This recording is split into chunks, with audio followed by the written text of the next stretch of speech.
우리가 예배를 잘 드리면은 하나님께서 복을 주시고, 헌금을 많이 하면 하나님께서 복을 주시고, 사역을 잘하면 하나님께서 복을 주시고, 그런 단편적인 하나님이 아니시라는 거예요.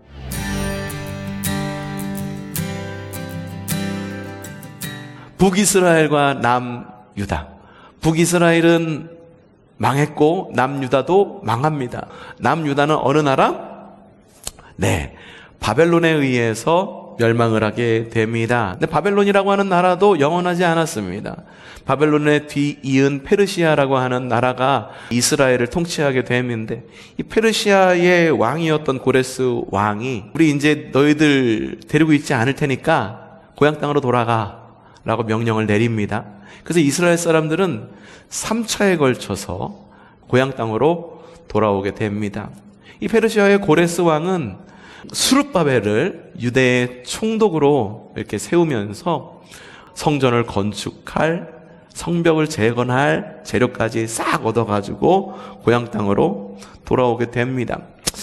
고향 땅으로 돌아왔는데 뭐 짓다가 여러 일들도 있습니다. 방해도 있었고, 그리고 건축이 멈추어서 수십 년 동안 멈추기도 하고, 이런 일들이 있었습니다. 에스라, 느헤미야, 학개, 뭐 이런 기라성 같은 선지자들과 함께 성전과 성벽을 다 완성합니다.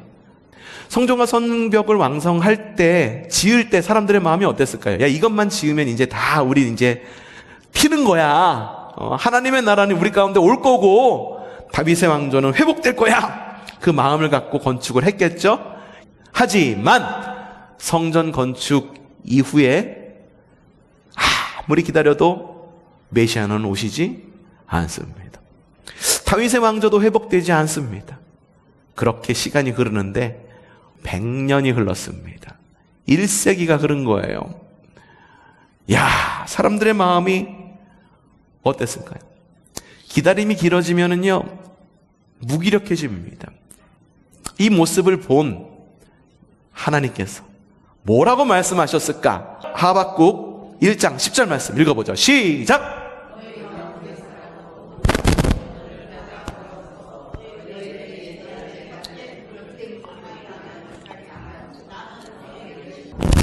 너희 가운데서 누구라도 너희 성전에서 예배 드린다고 그랬지? 성전문을 닫아버렸으면 좋겠어. 너희들이 내 제단에 헌금하고 예배하고 뭐 한다고 하는데, 야, 그거 진심으로 하는 거야? 아니잖아. 그냥 니들이 가지고 있는 것 중에서 제일 쓸모없는 것 갖다가 바치고 헛된 불을 피우고 있지 않아? 차라리 못 피우게 하면 좋겠다라고 말하면서, 심지어 하나님이 이스라엘 백성들에게 뭐라고 말합니까? 마지막에 나는 너희들이 싫다라고 말해버립니다. 삶에 있어서도 그냥 도덕적으로 해이해지고 막 그런 삶을 살았다라고 하는 거예요. 여러분, 말라기 구약의 마지막 성경입니다. 그래서 신약과 구약을 연결해주는 역할을 하는 게 말라기입니다. 성경의 이름이기도 하지만 구약의 예언자이기도 합니다. 뜻은 하나님의 사자. 그래서 어떤 사람들은 실제로 말라기라고 하는 선지자가 있었던 것이 아니라 그 당시에 활동했던 그 암흑의 예언자를 지칭하는 대명사일 것이다 라고 말하면서, 이 대명사가 지칭하는 게 누구냐? 에스라일 것이다 라고 말하는 신학자들도 있습니다. 그런데 이 말라기라고 하는 선지자가 누구인지 그것은 사실 오늘 말씀에서는 별로 중요하지 않아요. 왜 중요하지 않느냐? 이스라엘 상태가 위중하기 때문에, 그리고 그들의 삶과 신앙이 완전히 무너졌는데 말라기라고 하는 이름이 무슨 상관이야? 선지자가 말했다라고 말하면 하나님의 말씀을 분명히 대언한 것일 텐데, 하나님의 말씀이 과연 어떤 말씀이 이어졌기 때문에 이미 읽었잖아요. 난 니들이 싫어.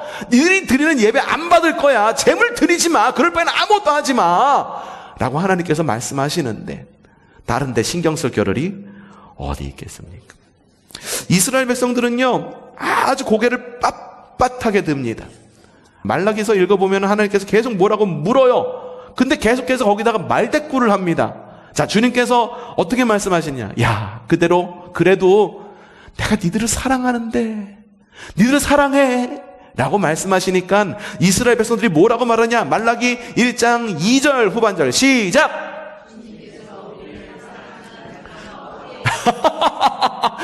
주님께서 우리를 사랑한다는 증거가 어디 있습니까?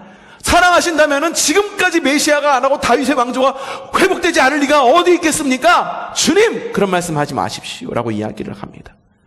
주님께서 말씀하시는 거예요. 또 말씀하시는 거예요. 야, 너희들 혹시 나를 멸시하니? 라고 물으니까 이렇게 말합니다. 말라기 1장 6절 시작! 우리가 언제 주님의 이름을 멸시했습니까? 주님께서 이 말 듣고서 얼마나 황당했겠습니까? 또 주님께서 말씀하십니다. 너희가 제단에 더러운 빵, 구별되지 못할 빵을 드리고 있구나 라고 말하니까 말라기서 1장 7절에 이스라엘 백성들이 이렇게 이야기합니다. 시작! 우리가 언제 제단을 더럽혔다고 그래요? 야, 대단하다. 대단해. 주님께서 말씀해. 야, 그래도 어떡하니? 그런데 말이야, 니들 언약은 버리지 말아야 될 거 아니야?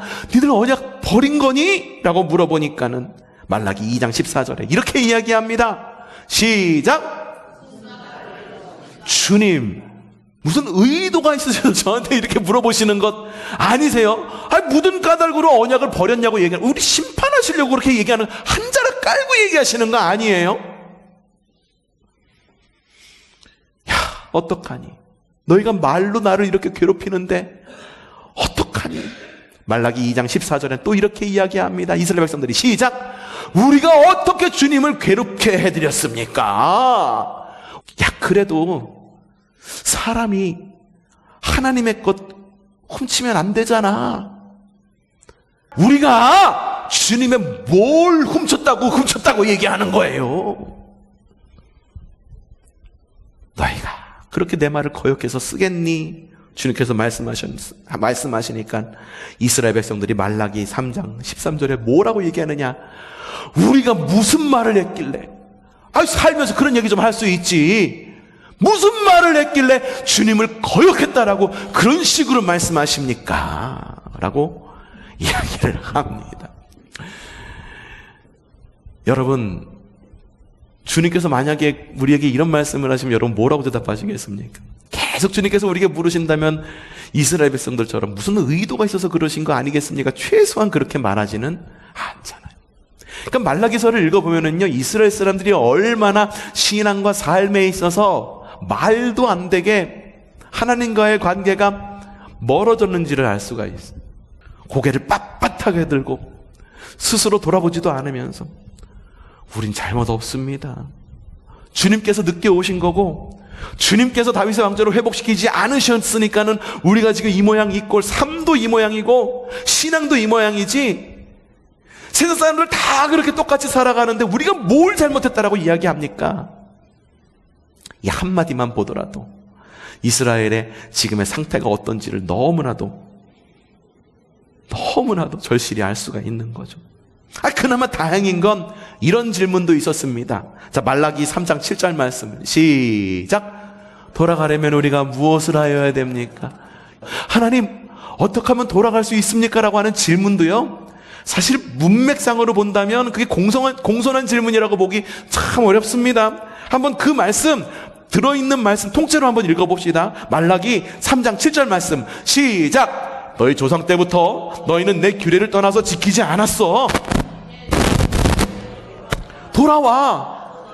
돌아갈게. 그러나는 뭐예요? 앞에 있는 말과 뒤에 있는 말이 반전되는 거예요. 그러나 너희는 뭐라고 말합니까? 주님 돌아오신다고 그랬죠. 돌아가려면 우리 도대체 뭘 해야 되는 거예요? 좀 알려주세요. 이 말투잖아요. 돌아오신다고요? 그 우리가 해야 될 좀 알려주세요. 이거잖아요. 주님이 어떻게 반응하시면 좋겠습니까? 우리라면 그래도 이놈아 등짝 그냥 때리면서 그래도 이놈아 이렇게 말씀해 주시기를 원하시죠. 이때도 그렇게 말씀하십니다. 말라기 3장 8절 시작.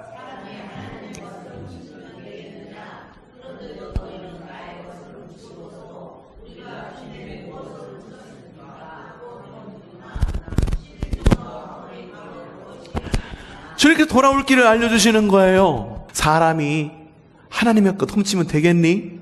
그런데 너희는 내 것 훔치고도 야 우리가 뭘 훔쳤냐고 되묻는구나. 내가 길을 알려줄게. 11조와 헌물 바로 그것. 훔치지 말고 하나님께 온전히 구별해 라고 주님께서 길을 알려주시는 거예요. 이쯤 설교하면 그래 목사가 뭘 얘기하겠구나. 오래 설교를 들어오신 오래 신앙생활 하신 분들 경우에는 그럴 거예요. 왜냐하면 이 말씀이 대부분 언제 쓰이느냐. 여러분 하나님께 드릴 온전한 11조를 하나님께 드리십시오 라고 말하면서 이 뒤에 있는 말씀까지 읽어요. 너희가 11조를 하나님께 온전히 드려 주님의 창고를 채우면서 내가 너희에게 복을 주는지 안 주는지 하나님을 시험해 봐라 라는 말까지 뒤에 덧붙여서 나오거든요. 그 사람들이 이 말씀만 읽으면은 사람들이 고개를 푹 숙입니다. 지금 여러분들처럼 고개를 푹 숙여요. 아이고 11조 생활 제대로 못했고 신앙생활도 제대로 못했고 사역도 제대로 못했는데 목사님이 그거 갖고서 나무를 하려고 저거 가져왔나 보다. 여러분 11조와 헌물 이런 거는요 화폐 형상을 가지고 있어요. 그렇죠? 그래서 이런 이야기를 꺼내면 사람들이 참 불편해하고 힘들어합니다. 반면 11조와 헌물이라고 하는 것이 돈의 모습을 하고 있기 때문에 화폐의 모습을 하고 있기 때문에 이게 또 선교를 하고 교회에서 사역하고 하는데 굉장히 또 유용하게 쓰입니다. 하지만 11조와 이런 것들에 대해서 헌물이나 이런 것들에 대해서는요 어떤 마음을 가져야 되는 게 옳은 거냐 하면 그래 하나님께서 우리에게 주신 것이니까 하나님의 것을 구별하는 게 맞지라고 하는 마음을 갖는 게 사실상 옳은 마음이기는 하지만 오늘 말씀 읽으면서 그렇게만 해석한다면 오해가 될 수도 있을 것 같아요. 왜냐하면 많은 사람들이 이렇게 이야기하기 때문에 11조 구별해야지. 왜? 복 받으려고. 하나님께서 너희에게 채워주지 않나 시험해보라, 확인해보라고 얘기했으니까 복 받으려고 구별해야지 라고 오해할 수도 있습니다. 또 다른 오해가 있을 수 있습니다. 11조 구별해야지. 왜? 하나님께서 말씀하셨잖아. 하나님께서 이스라엘 백성들이 돌아갈 길을 알려주십시오 라고 이야기했을 때 돌아갈 길을 알려줄게 라고 말하면서 하나님께 돌아가는 길을 11조와 헌물이라고 분명히 얘기했으니까 이거 구원받는 길이잖아 라고 오해할 수가 있습니다.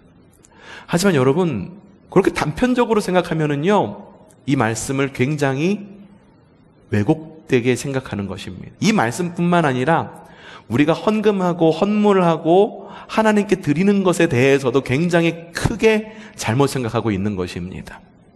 하나님께 복 받으려고 헌금하십니까?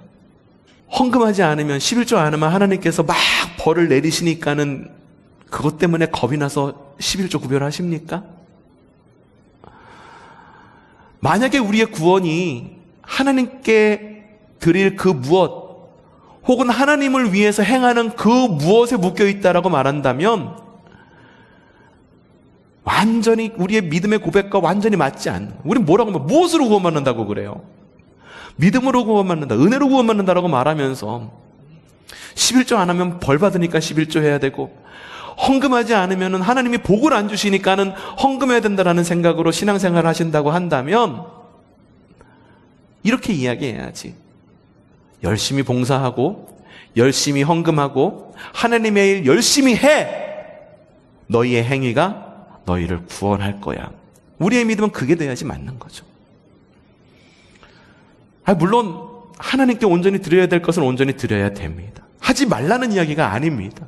11조 헌금 생활 사역 하지 않아도 돼 라는 걸 말씀드리는 게 아니에요. 왜냐하면은 11조와 헌금이라고 하는 것, 사역이라고 하는 것이 화폐의 모양, 물질의 모양을 하고 있기 때문에 우리에게 유혹이 되고 우리에게 필요한 것처럼 이 교회라고 하는 공동체, 그리고 우리의 사역이라고 하는 것들이 실제로 우리에게 유혹이 될 만한 바로 그 물건이 없다고 한다면, 그 재물이 없다고 한다면 결코 움직일 수 없는 것이 우리의 현실이기 때문이에요.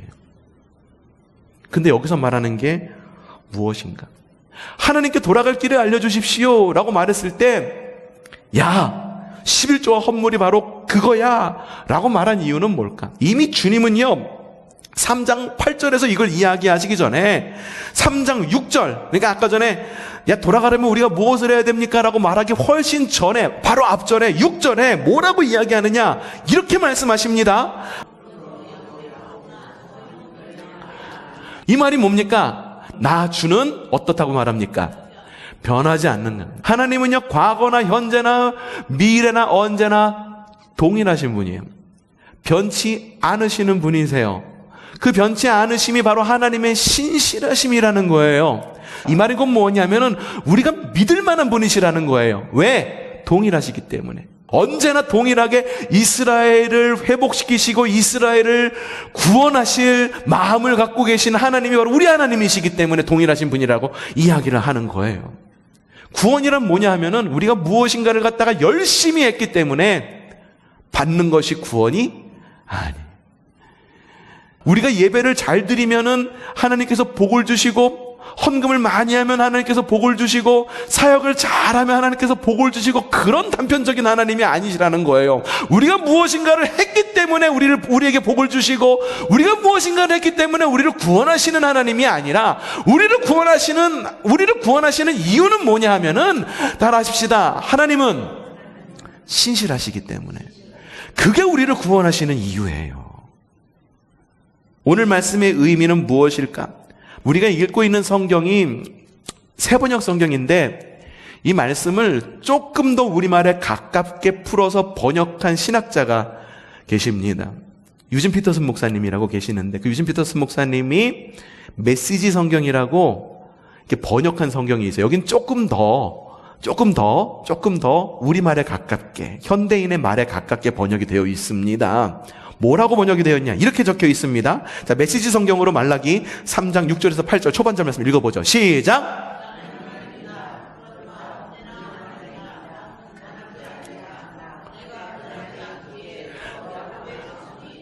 네, 적혀 있잖아요. 나는 변치 않아. 내가 변하지 않기 때문에, 하나님께서 변하지 않기 때문에 너 야곱의 자손이 지금까지 멸망당하지 않고 구원 얻고 있는 거 아니냐? 맞아요. 하나님의 신실하심 때문에 우리가 구원받는 거예요. 다음, 너희는 오랜 시간 동안 내 명령을 무시했다. 내가 너희에게 이르는 일을 하나도 행하지 않았다. 내게로 돌아오라. 내가 너희에게 돌아갈 수 있도록. 아까 읽은 말씀하고 비슷하죠? 계속 읽어봐요. 만군의 하나님께서 말씀하신다. 너희가 묻는구나. 저희가 어떻게 해야 돌아가야 합니까? 그게 뭐라고 말합니까? 이 뒷말씀이 중요해요. 시작.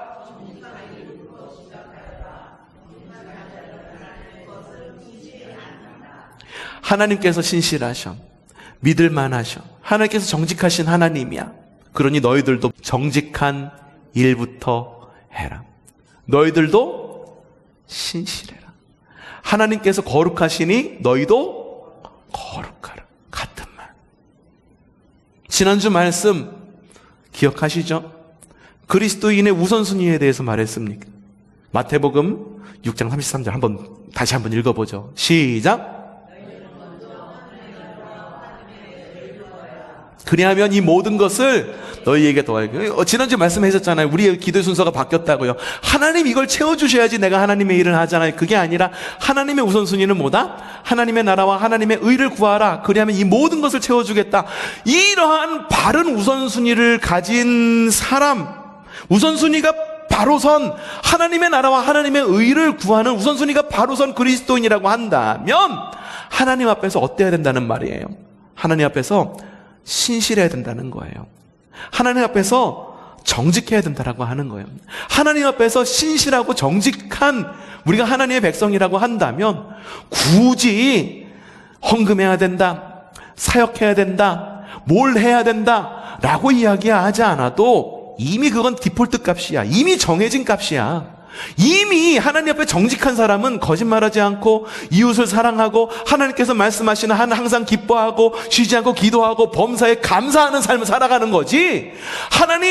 우리가 하나님 말씀으로 하나님의 이름으로 우리가 헌신하고 결단했으니까요, 감사하게 해주시고 기뻐하게 해주시고 사랑하게 해주시고 헌신하게 해주시고 소금이 되게 해주시고 빛이 되게 해주시고 하나님의 의와 하나님의 나라를 구하게 해주시고, 그게 아니라는 거예요. 이미 우리가 하나님의 백성으로 부름받았다고 한다면 우리는 이미 소금과 빛이고 소금과 빛으로 살아가야 되는 거고, 소금과 빛으로 당연히 살아가야 되는 거고, 우리가 하나님의 백성으로 부름받았다고 한다면 하나님이 정직하시고 하나님이 신실하신 하나님이시니 어떡하라는 겁니까? 우리도 정직하고 우리도 신실해야 되지 않겠니라고 우리한테 되묻고 있는 거예요. 그거는 우리의 구원하고는 상관 있는 게 아니고, 그거는 당연히 하나님의 신실하심으로 인해 가지고 우리가 구원받은 하나님의 백성이라고 한다면 그렇게 살아야 되는 것 아니냐고 되묻고 있는 것입니다. 이 말라기 선지자의 말씀이 어떻게 끝나는지 아십니까? 말라기 4장 4절부터 5절까지, 이거 역시 우리 메시지 성경으로 좀 읽어보도록 합시다. 온 이스라엘을 위하여 호렙에서 명령으로 주었던 계시, 바른 삶을 위한 그 모든 규례를 기억하고 지켜라. 그러나 동시에 앞을 내다보며 살아라. 이 메시지 성경에 이렇게 적혀 있어요. 제가 의미가 잘 안 와닿아서 일부러 메시지 성경을 퍼온 거예요. 뭐라고 말합니까? 그리스도인은 이 말씀 보면서 어떻게 살아야 될까요? 과거에 있었던 하나님께서 우리에게 주셨던 계시, 말씀, 그리고 은혜 붙들고 살아가야 되는 거예요. 두 번째, 뭐라고 말합니까? 동시에 뭐라고? 앞을 내다보며 살아야 되는 거예요. 과거에만 묶여가지고선 과거에 주었던 은혜 그거 하나만 붙들고 평생을 신앙생활 할 수는 없습니다.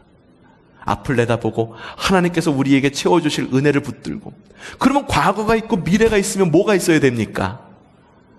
현재가 있어야 되니까 그 현재의 삶을 신실한 삶으로 녹여낼 줄 아는 그리스도인이 바로 하나님 앞에 신실한 그리스도인이 아니겠습니까?